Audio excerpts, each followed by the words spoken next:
if it's venture capital or not. I don't think it matters that much to us what the definition is, as long as it works for the companies we work with and for our investors. And I'd say our fundamental belief is that we're much less interested in investing in themes or trends or particular categories within a broad category that we call computer science than we are in investing in great companies. And we believe that great companies, there are a few great companies that get founded every year, 10 to 15 perhaps, that the research shows go on to create more than 90% of all the value of all companies created that year. And so, and go on to have a phenomenal impact on the world. And so, nobody's going to be smart enough or lucky enough to get involved with all of those companies at inception. And our philosophy is very much, we want to work with those companies at whatever stage it makes sense to work with them, at whether it's angel stage, seed stage, whether it's venture stage, or whether it's late stage, growth stage. Because companies have very similar needs. They have different needs, but they have some similar needs throughout. They need capital. They also need great people. They need experience. They need connections.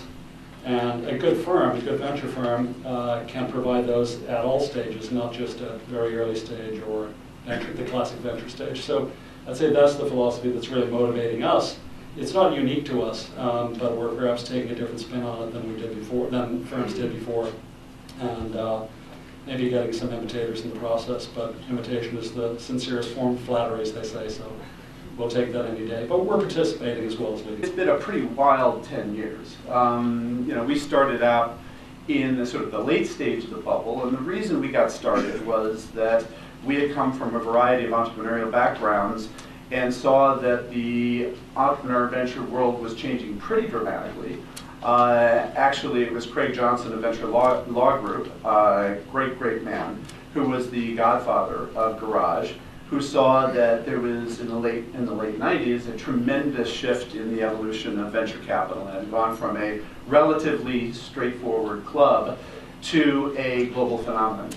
And our thesis when we started Garage was that the next big thing was entrepreneurship, and that entrepreneurship was a national and global phenomenon, and that the best way to find the most exciting startup companies was to cast the net broadly, literally globally, to try to find entrepreneurs wherever they were dreaming up great new ideas with great new technologies and try to bring them into the funding stream. And so our approach was really much more from the entrepreneur side. When we started Garage, one of our mantras was, we take the FU out of funding.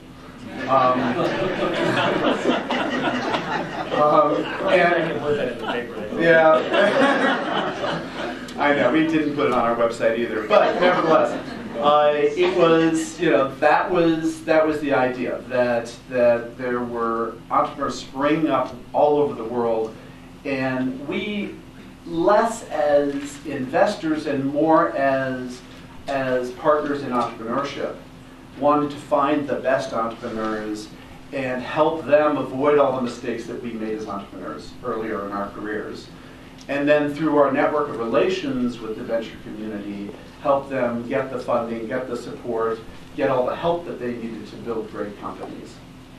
And so that's, that was the approach we've taken. That's the approach we continue to take to this day. We refer to ourselves as a seed fund. When we started, that was a bad phrase. Seed was not kind of real venture capital. It was sort of more associated with the angel part of the world.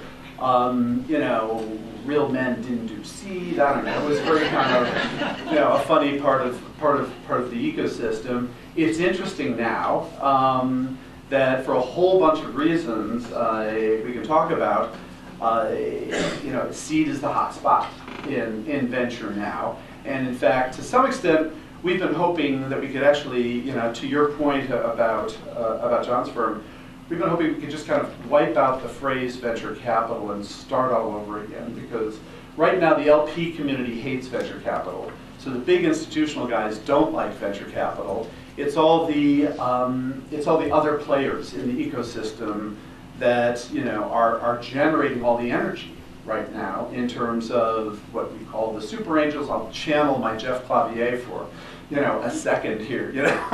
In terms of So many companies now, what they really need is a little bit of help right at that startup stage.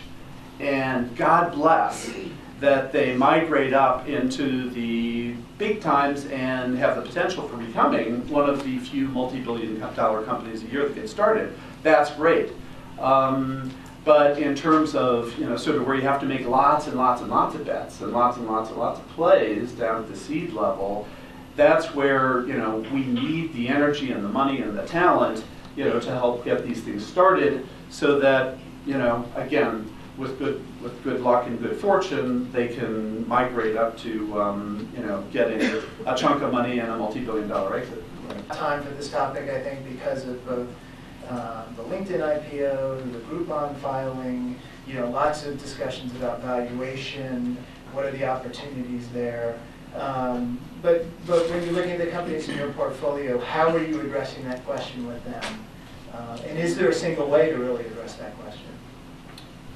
Well, yeah, as a venture firm, we, by definition, when we invest in a company, we are looking for companies that we think can grow very big. Our current fund is $600 million in size, which makes us a mid-sized firm certainly for Silicon Valley in terms of venture firms, and really globally these days. That's kind of a good, solid, medium fund size. And so if you figure, the average venture firm is going to own somewhere between maybe high-end 25, low-end 5% of a company, and you then do the math on how much of a return a venture fund needs in any one particular deal, one deal to make it worthwhile, then the outcomes start to need to be pretty large. That's the math of our business. And so when we look at companies, when we're evaluating potential investments, that's one of the main questions we ask. Is the opportunity large enough to build a very big company? Is the team in place that can go do that? And so from the get-go, that's how we think about things. If you would, I'm sure you What get the this heck question. does the lieutenant governor do? Exactly. That's what I'm asking. I'm asking myself that question. The lieutenant governor is interesting. A lot of states, they run as tickets. So you have whoever the governor is or the gubernatorial nominee will appoint as a vice president, lieutenant governor, X, Y, and Z, or at least as a candidate. California, it's a little different. We run independently. This is the first time in candidly decades that we've had two people of the same party.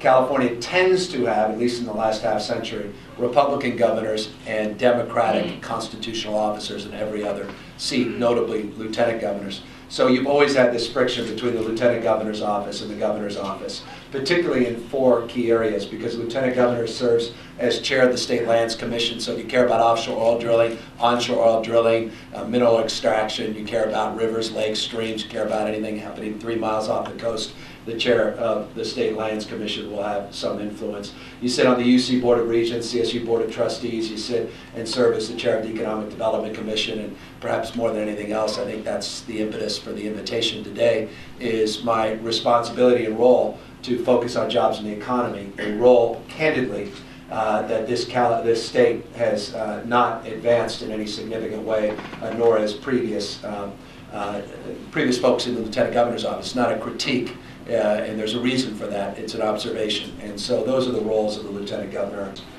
Really focused on U.S. entrepreneurship. It was launched in partnership with the White House about 4 months ago, January 2011. There's two main parts to it. One is the public piece of it, which is policy related and regulation related, and I can talk a little bit about that if people have questions. But the main part that I lead is the private sector piece, which is not funded by the government. It's not, we're a great partnership with them. We're completely independent, which means we get to do what we need to do to help America's entrepreneurs, and with a particular focus on startups. Hi, I'm Ben Choi from Averon. We're an early stage venture capital firm focused on consumer-facing brands. We have offices in Seattle and San Francisco. I'm based here in San Francisco, a Bay Area native. We focus on two primary filters for our investments around early stage. One, consumer-facing brands, and two, companies and services where the consumer pays. That means we do a lot of e-commerce. Our first investments were eBay and drugstore, and more recently we were investors in Groupon and also in a company called Zulily in the private sales space. So looking forward to hearing the other companies and meeting all of you. Thanks, Ken. I'm John Balin with Canyon Partners. I'm on our office out in San Antonio Road. We have offices here as well as in Union Square, New York. We have a back office in Westport, Connecticut, India, and Israel. We manage about $3 billion. Current fund is $650 million. We do as little as $50,000 in a company, as much as $50 million. One of our companies recently went public last week, the Active Network, in which we ran for well over 10 years. It's kind of environment we've been in. But we've also, we do IT and healthcare. This is an IT conference. And today, probably some companies you might know in our portfolio, Kabam recently got funded a couple weeks ago. Zoosk in the social network for dating. We did Match.com in the past. Companies like Tremor Video, which is in the video advertising space, and so forth. You can look at the website. Hi, my name is Anu Nigam. I guess partly I mean over the nicer one because I'm an entrepreneur by day and an angel investor by night. And that's what Sandhill Angels is. We're a 60-person angel investing group based here in Silicon Valley. We invest our own money, and most of us are entrepreneurs, investing in entrepreneurs. So we provide a lot of experience, day-to-day, operational, and we've been through it, and we understand the other side too. We invest between 100 to 300-400K, usually early stage, and we do lead term sheets and syndicate a lot of other groups, and we're generally a bunch of nice guys. The next thing to do is actually launch your product or service, and it starts with a great story. Tell a great story. The story of how you and your buddy, you were frustrated because the only place you could use a computer was at this big company you worked at, or at a bank, or at a university, or at a research institution. That you wanted a computer that you could have in your house, that you could carry around. You wanted a personal computer, so you started Apple. Or your girlfriend wanted to be able to sell her Pez dispensers online. There was no way for her to do it, so you started eBay. Which is a total bullshit story, but it is a great story. It is a great story. Tell this story, not about the patent-pending, curve-jumping, paradigm-shifting stuff that you do. Don't ever use the word revolutionary in your pitch, because no entrepreneur has ever come to Garage and said, we have a trailing-edge, hard-to-use, no patents pending, intellectual property that we cannot protect product. And you're the rare occurrence where someone said, oh yeah, we have patent-pending, curve-jumping, paradigm-shifting product. You know, no one else can do what we do. We're a proven team in a proven market with a proven technology. We do that every day. From shrimp farming to semiconductors to life sciences, everybody says that. You need to tell a story, how your sister died of cancer, so you dedicated your life to curing cancer. How your girlfriend wanted to sell Pez dispensers, how you needed a personal computer, how you're shooting so much video and there's no way to share it, so you started YouTube. How you figured there must be a better way to search, there must be a better algorithm than what Inktomi is using or what AltaVista is using. So why don't we measure the number of inbound links and we could start a search company called Google and search would be better. Tell a story.